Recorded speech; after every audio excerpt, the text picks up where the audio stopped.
What is up, guys? Welcome on back to TK's Garage. And I officially think Hertz is retarded. I do.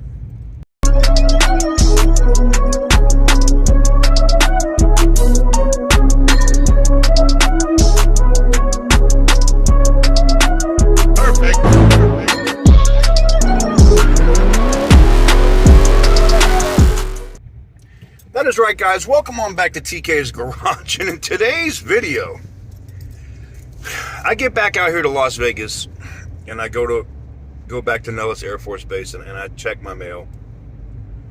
And I get two letters from Hertz. One that says that the car that they had rented me, which was a Nissan Rogue, was reported stolen. And then a second letter that said that they were suspending my privileges from and canceling our corporate code and all this other crap because of not reporting the car to police or failing to file a police report for it being stolen. Here's the thing. Hertz has been under a lot of scrutiny and issues with them reporting cars stolen that customers rightfully turned in, did nothing wrong, and those customers went to jail, got physically charged with felonies for auto theft. Okay, Hertz is absolutely dumb retarded. So let me just explain what's going on here. So I went and spoke to my attorney as soon as I got here. So you guys know the reason why I had the Hertz rent-a-car was from being rear-ended in the accident in the Petty Roosevelt, and State Farm went through Hertz and got me a rental vehicle. That's how that happened. Well, what happened was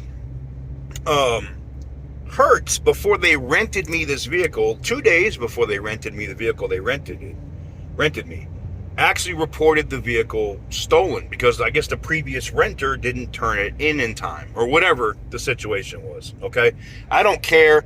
It does not concern me, right? But it was still a thing of, you have to be shitting me, right? So when the tow truck driver shows up at the place that I'm staying and is like, I'm here to pick up the car, I'm like, for what? They're like, oh yeah, it's slated for you. I was like, it's a rent-a-car, bro. So because we were having all the issues with the fake tow bullshit that the trolls and shit were doing, I called law enforcement because we already had a police report, and a local jurisdiction, the sheriff's department, was already actively investigating the fake tow claims as a felony because of how much it ended up being as a cost to the tow companies, right? And Hertz was also cooperating with the sheriff's department. Well, this then happens, and I just was like, all right, cool. I call local PD. Local PD comes out, and we have Hertz on the phone. And the guy that I was dealing with earlier in the day is like, yeah, wait, I just talked to you earlier today. There's no issues with that car. And then the cop is like, oh, wow. And the rental was supposed to be open till May 2nd. There was no issues, right? And then the guy from corporate gets back on the line and goes, oh, yeah, we do have a problem. This vehicle was reported stolen by another store, another location in South Florida, 2 days before they rented it to you. So we had to let them take the car. And at that point, Hertz gave me another vehicle. Anyways, but that first vehicle that was reported stolen, Hertz has now sent me a letter saying I failed to report it stolen. So two things probably happened here. I'm guessing, now I don't want to give the troll credit for this because it would have been, how would the troll know what vehicle I had as a rental 2 days before I had it? No way. I'm guessing whoever rented it previously, because they had the license plate and the car, literally called up Hertz and was like, yeah, my rental was stolen. And then Hertz, so let me explain a little bit, right? So there's this thing they call social engineering. People, or we call it volunteering information, okay? unfortunately, people volunteer a lot of information. You just have to listen. So, I could literally call Hertz and be like, this is my license plate, da-da-da-da, this was my rental, and the rental was stolen. And they'll be like, okay, Mr. Kelly, da-da-da-da. Well, now I know that the last name on the rental is Kelly because you just gave that to me. I didn't ask for it. They didn't ask for any identifying information. Also a problem with Hertz, they don't send out, when they do these roadside assistance things, to make sure that they're actually valid, especially when it's something at $600 a pop, like keys or reporting a vehicle stolen. They should make it mandatory that they have to send a 6-digit code to whatever phone is on file. Because, unfortunately, there are apps out there, and I know I have a friend that owns one called Spoof Card. You can literally call using anybody's caller ID. So, being that technology is readily present, I think without that text code, it kind of makes... It's a big security risk, a big security issue for Hertz, and for other companies too, but especially for Hertz.